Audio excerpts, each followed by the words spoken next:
Hi, Coach Joe Lucas, and welcome to the Magellan Network Show. For nearly 30 years, I've been focused on helping advisors become the best both personally and professionally. This show is dedicated to sharing with you tools, tips, strategies, distinctions, things that are working now. I'd love for you to take a moment, and if you're watching this on YouTube, click the like button and also the subscribe button so you get automatic updates. And if you happen to be listening to us on a podcast, make sure you're subscribed to the podcast and you leave a positive review for us. Now, with that said, let's get to today's episode. Hi, this is your Coach Joe Lucas, and welcome to this episode of the Magellan Network Show. First off, it's great to be back from being on the road, both at my mastermind events in Del Mar, California, and then also at the Females in Finance Conference in Palm Desert, which was part of the Riskalyze conference, also in Palm Desert. So great to be back home, and my goodness, it's already the month of October. Before you know it, we'll be ringing in the new year. That is not the conversation for this episode. The conversation for this episode is, what do you do when you're overwhelmed, when you just feel like you've got so many plates spinning, so many projects to do that you almost feel like you're being strangled of oxygen inside of this game. So let's talk about this and let's unpack it. You know, in my career of nearly 30 years, this is a common occurrence. The only way you don't get overwhelmed if you're not doing business, right? Which is a whole different conversation. First off, you got to ask yourself, how do you get here? So how does an advisor get overwhelmed? There's a couple, in my experiences, there's a couple ways this happens. I don't think any of us get up in the morning and say, hey, I think it's a great idea. Let's see what I can really do to really screw myself up and get overwhelmed. So it kind of just happens. One of the major causes that I have found of getting overwhelmed is that we get too aggressive in what we're looking to accomplish. So it's almost like we're doing a version of perfect day planning, perfect week planning, perfect month planning. Now, what do I mean by that? What I mean by that is that you don't take into consideration other external forces outside of our control. So for example, let's say today you're going to work on a segmentation project, right? You're in your office, hey, I don't have any meetings, I'm just going to kind of work on my business today, and I'm going to do a segmentation project. And you come in your office, and you're ready to rock and roll, and the next thing you know, the email starts going off, the phone starts going off, a client's sick, somebody passed away, somebody has issues, and instead of, getting your project done, you're like in triage firefighting mode, right? It happens all the time. So the first thing is that you have to go ahead and look at what you're committing yourself to, and are you being too aggressive? Now look, our industry is not predominantly, but there's a lot of alphas out there. And so, and I coach a lot of them. The challenge with being an alpha or being a high driver is that you feel like you can take on the world, that you can get it all done. There's always a way to get it done. The problem with that is, A, that concept is not sustainable. Number two, there's no margin for error. So the first thing you want to do is don't overschedule yourself. You always want to leave a margin of, if we're talking about time, for example, like 20%, right? If we're talking about like days, I've liked the concept, and it's something I teach all my clients. There are basically three types of days that we have: tactical days, strategic days, and renewal days. Tactical days, we're working in the business. So we're doing reviews, we're prepping for reviews, we're handling clients, we're running our team, we're doing all those things there, right? Strategic is working on the business. So this is when we're doing projects and planning and CE and training and all those elements. And then renewal time is what it is. You're away from the business, right? Getting some downtime, recharging the batteries, renewing yourself. So think of it as in the business, on the business, and gone from the business. The challenge for most advisors who are over their skis or overwhelmed is they don't have a large enough allocation of strategic time or strategic blocks.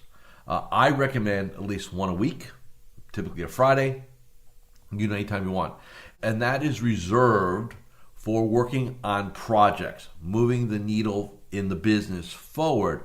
It does not mean you don't take a 911, of course, something like that. But ideally, if you're trying to do strategic work in your tactical environment, right? So in other words, like I said in an example, if you're in your office at your desk trying to do a segmentation project, you're asking for trouble. You're asking for your Outlook to go ding, ding, ding. The little voicemail light to go bleep, blinking, the red light, like, Lou, I got a message, right?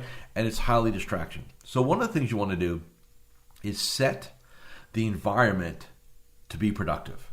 So I recommend strategic time not be done in your office unless you can really control distractions, like close your door, shut your Outlook down, put both your cell phone and your desk phone on do not disturb, and you can kind of cocoon yourself. Then I'm fine with that, right? And you just if you have a team, you tell them, hey, I am really not here today. I am out of the office. Even though you physically see me, I am not here, right? And that gives you the best opportunity to get things done. The other thing will get you overwhelmed, because here's kind of the spiral effect. When we feel like we're running behind, what's the first thing that we tend to let go of as humans? Think about it. It's going to be the things that are good for us. Oh, I have no time to go work out. I don't have time to go out to lunch eating healthy, so just get me a number 2 supersize. I'll eat at my desk. And then all of a sudden now, we're sitting there, we're trashing our energy levels, right? We're working hard. We're not resting. That means we're not as productive. We don't have all of our resources available. It means we put more energy into getting things done. And it's just a brutal effect, right? So the other thing to do when you feel like you're spiraling is stop. I call it a strategic timeout. Take a half day and sit somewhere other than your office. Go to a library, go to Starbucks, go to the beach, the park. Go sit in your car somewhere. And look over all the projects you have. And ask yourself one question. Is this an absolute must right now? If the answer is no, defer it. Go through every one of the things that are on your board. And look, you will find things that are absolute must. I've got a client estate plan, a client we have to handle an estate. Well, that's an absolute must, right? Is revamping your website an absolute must? No, it's not. It's something you want to do, but whether you get it done in the next 14 days or the next 60 days, in the global scheme of your world, it's not relevant. So start looking at things. Start punting, deferring them, right? A lot of times advisors I have found I call it pushing on the strings, right? You'll start 5 or 10 projects at once, and you just can't get any continuity with them because we're trying to get them all done at once because we're being hyper aggressive, again, perfect day planning, so on, and we're really putting ourselves behind the curve, right? Proximity and perspective matter here. So proximity, the closer you are to it, the more overwhelming it looks. That's why I like this half-day little strategic timeout. It gives you an opportunity to reset. Okay? Next question on the list.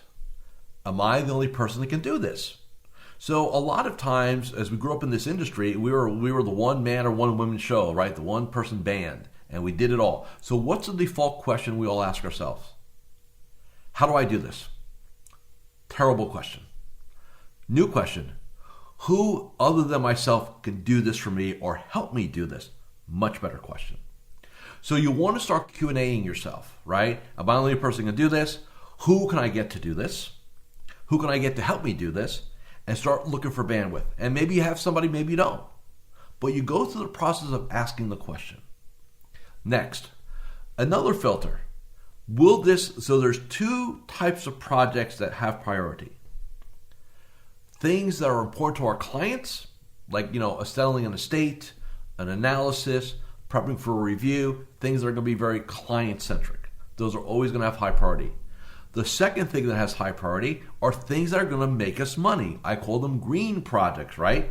So you want to look at that. Hey, maybe I got a proposal I've got to do for a prospect, right? Or I'm going to be sitting down with a COI and I want to make sure I'm not just showing up and kind of, winging it, but I'm going to be very intentional inside that conversation, inside that meeting. Well, those are important, right? All the other stuff can be deferred. So that's the other thing. You've got to make sure that you're not starting, very few people are wired to start multiple projects at once and be successful with that. So you got to pick the sequencing or syntax of your projects, right? Maybe you start one, you get it done. You start the next one, you get it done. It's orderly, it's methodical. And remember, this industry attracts people that have very little patience. It's a shock. It's really no surprise, of course, when I say that. But everybody wants it yesterday, right? Very impatient. And the problem with being impatient in this game is you're setting yourself up for just a ton of stress. Okay? Really, really important.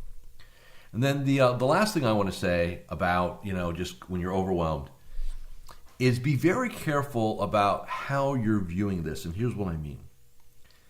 A lot of times I have found advisors will get stressed out / overwhelmed because they think there's something wrong with their business.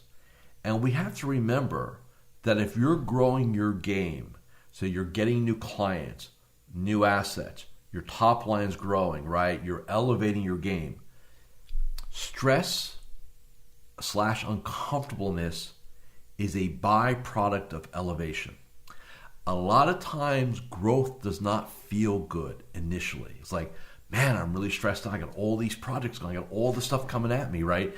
And it's like, wow, it's overwhelming. But really what's happening is growing. You just haven't grown into it yet as a person. And so what most advisors will do, like, oh my God, there's something wrong, we'll default back to our norm, right? Back to baseline. That's why a lot of you struggle with elevating consistently. You kind of get these kind of starts and fits and stops and stuff like that because internally you're viewing this or communicating this to you as like, oh man, there's something wrong. I'm really stressed out. Is it stress or uncomfortableness? And remember, stress comes in two different flavors here. There's the stress of scarcity.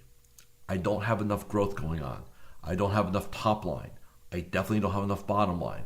That scarcity mindset is a stressor. Abundance and growth is also a stressor. It's a form of uncomfortableness. And it comes with a much nicer bank account. So if I were you, I would vote for the one with the bank account and figure out how to manage the game versus kind of default back into the game of scarcity. Okay? So those are just some random thoughts I want to give you. I deal with this a lot in my work with clients, whether it's personal clients or inside my tribe at Magellan Network, and that's the last thing I'd like to say in this episode. If you're really looking to up your game, not just for the rest of this year, but you really, really want to make 2022 a year of elevation, a year of shift and change. And I'll use the C word, right? Change, because most people don't like that, but that's what this is all about. Come check us out. Free trial, 14 days. You and I will have a conversation. Official membership is by application and approval only. So it's not, you can't buy your way in to my game. But if any of this makes sense to you, come check us out. Come check me out.